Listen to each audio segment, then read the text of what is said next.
Follow this of the bear. And welcome back to some more of the 39 steps. We're on the second to last event right here called Masters of the Skies. Hannay is confident he has the right place, but doubts begin to surface when he sees the target. Oh my god, no, don't tell me that. Okay, so let's see what happens. Go! El Mastrinos of the Skies-Arinos. Please not copy Pastelino. Monday, 15th of June 1914, Bradgate, Kent. I have to catch the blood. Oh, something is moving. Whoa. Next gen. Right here.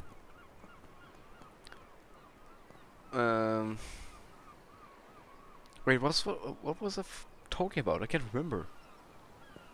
I don't know. We have to stop Blackstone. Something about that. Griffin Hotel. Okay.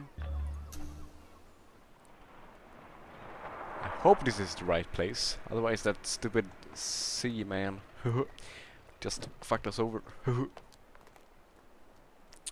Oh, what the lens flares. Star Trek. Oh, a pink and blue June morning found me at Bradgate looking from the Griffin Hotel over a smooth sea. The lightship on the Cock Sands seemed the size of a bellboy. I don't know. A couple of miles farther south and much nearer the shore, a small destroyer was anchored.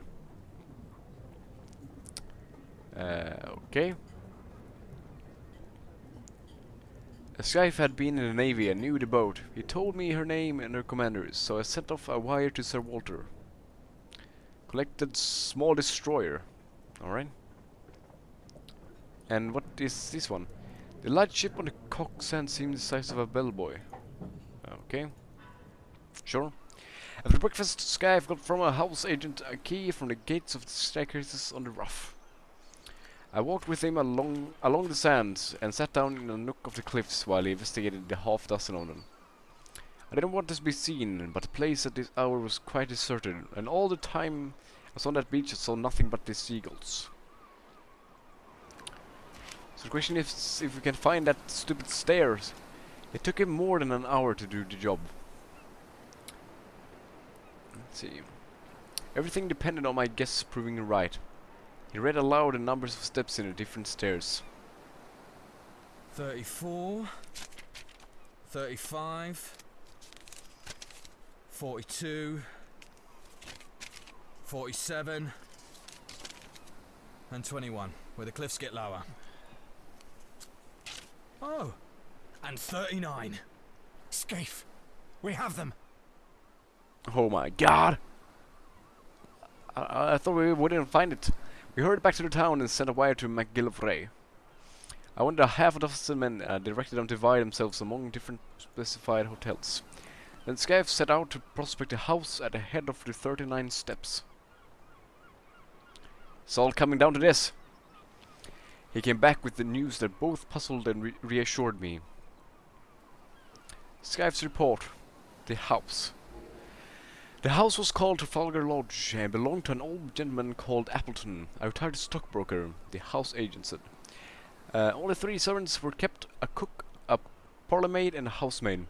The cook was not the gossiping kind and had pretty soon shut the door in his face. But Scafe said he was positive she knew nothing. Oh, this old stockbroker likes to keep his employees as females.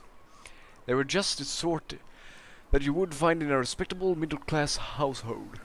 Mr. Appleton was there a good deal in the summertime, and was in residence now, had been for the better part of the week.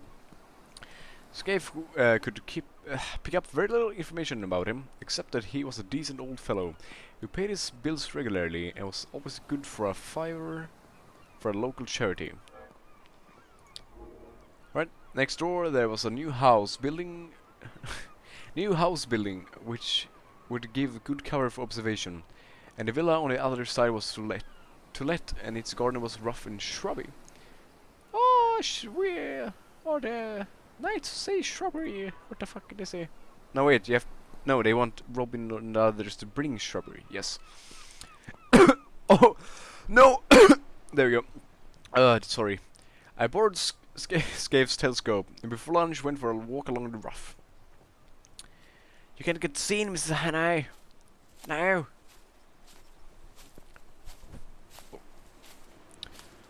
Okay, let's see here. I kept it well behind the rows of villas and found a good observation point. Observation point on the edge of the golf course.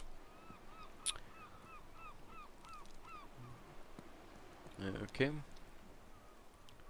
I wonder why whatever he was told reassured him. What? These 39 steps. Oh, it's in the mountain. Damn. Using my telescope. What the hell is a kikare? What's that called in?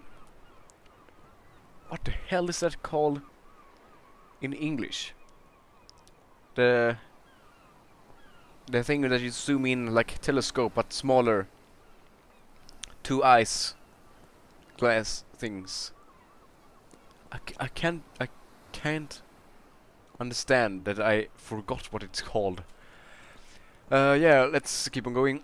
I observed someone leave the house and saunter along the cliff. I saw it was an old man wearing white flannel trousers, a blue serge jacket and a straw hat. He carried field glasses and a newspaper. This is just... what's it called? A pair of... something that you use. Okay, I sat down on one of the iron seats and began to read. Sometimes he would lay down the paper and turn his glasses on the tea. He looked for a long time at the destroyer. I watched the elderly man for half an hour, till he got up and went back to the house for his luncheon, when I returned to the hotel for mine. This will just bother me for a long ass time. Spectacles? No, I don't think so. This decent commonplace dwelling was not what I had expected. The man might be the bald archaeologist of that horrible moorland farm, or he might not. He was exactly the kind of satisfied old bird you will find in every suburb and every holiday place. If you wanted a type of the perfectly harmless person, you would probably pitch on that. Okay. He may seem harmless, Mr. Hannay, but I assure you, he is quite lethal.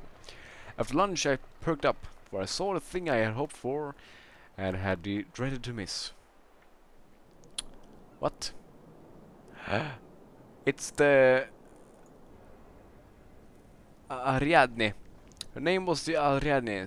Scaife said that she was a fast boat for her build, and that she was pretty heavily engineered. So that's the boat they're gonna take, whatever? I don't know. Scaife and I went down to the harbor and hired a boatman for an afternoon's fishing.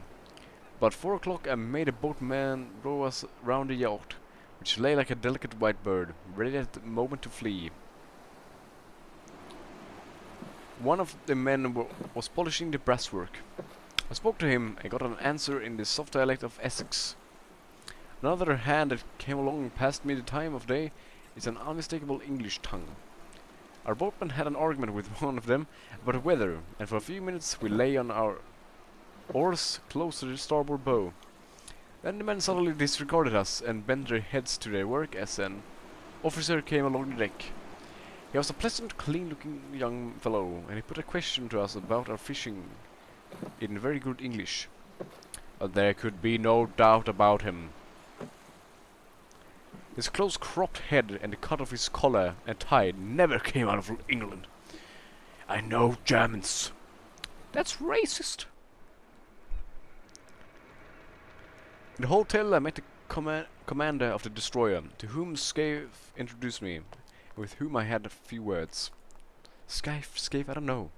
Then I thought I would put in an hour or two watching Trafalgar Lodge. Okay. If that's how you want to spend your time, watching people play tennis. Okay, let's go. Tennis. They played with tremendous zest, like two city gents who wanted hard exercise to open their pores. They shouted and laughed and stopped for drinks when a maid brought out 2 tankards on a salver. Impostors! You couldn't conceive a more innocent spectacle. I rubbed my eyes and asked myself if I was not the most immortal fool on earth. Mystery and darkness had hung about the men who hunted me over the Scotch moor in aeroplane and motorcar, and notably about that infernal antiquarian. It was easy enough to connect those folk with a knife that pinned Scudder to the floor, with fell designs on the world's peace. But here were two Gillis citizens taking their innocuous exercise, and soon after to go indoors for a humdrum dinner, where they could talk of market prices and the last cricket scores. Right, suspicions. The thing that worried me was the reflection that my enemies knew that I had got my knowledge from Scudder, and it was Scudder who had given me the clue to this place. If they knew that Scudder had his clue, would they not be certain to change their plans? I had talked confidently last night about Germans always sticking to a scheme, but if they had any suspicions that I was on their track, they would be fools not to cover it. Maybe they want us to come, so they can kill us. It's a trap! It's a trap! I had been making a net to catch vultures and falcons, and lo and behold, two plump thrushes had blundered into it. What? Okay. Presently, a third figure arrived, a young man on a bicycle. He was welcomed riotously by the players. Alright, let's do some talking, dialogue. You all right there, Percy? Yes, you're looking a little hot under the collar. I got into a proper lather. This'll bring down my weight and my handicap, Bob. I'll take you on tomorrow and give you a stroke a hole. They all went into the house and left me feeling a precious idiot. I would rather have walked into a den of anarchists, each with his Browning handy, or faced a charging lion with a pop gun, than entered that happy home of three cheerful Englishmen and tell them that their game was up. Their jig is up. But then I remembered old Peter Piernat, whatever. He was the best scout I ever knew, and before he had turned respectable he had been pretty often on the windy side of the law. Peter once discussed with me the question of disguises, and he had a theory which struck me at the time.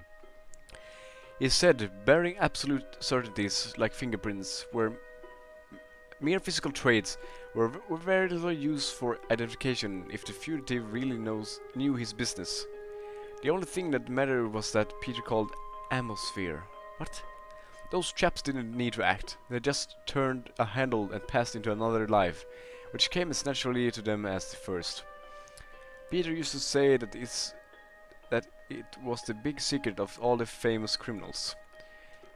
This recollection gave me the first real comfort I had that day. Peter had been a wise old bird, and these fellows I was after were about to pick off the aviary. Or something. Right, dudes, let's just go in there and storm the castle. It was now getting on for 8 o'clock, and I went back and saw Skyf to give him his instructions. I arranged with him how to place his men, and then I went for a walk, for I didn't feel up to any dinner. Gotta have dinner, man! No, I don't like people who don't eat their dinner. It took all my resolution to stroll towards Trafalgar Lodge.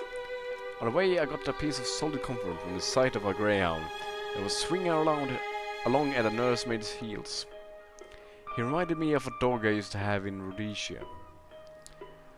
Alright. The last event will be played in the next episode, High Tides. Alright, the final stand. X-Men Last Stand. So yeah, be sure to stay tuned for the next episode if you want to find out how it all unravels. It will be up in, let's see, 3 days from now. And yeah, om du tänker så ring, gracias por ver. I wish you find this day, dudes, and until next time, hasta luego.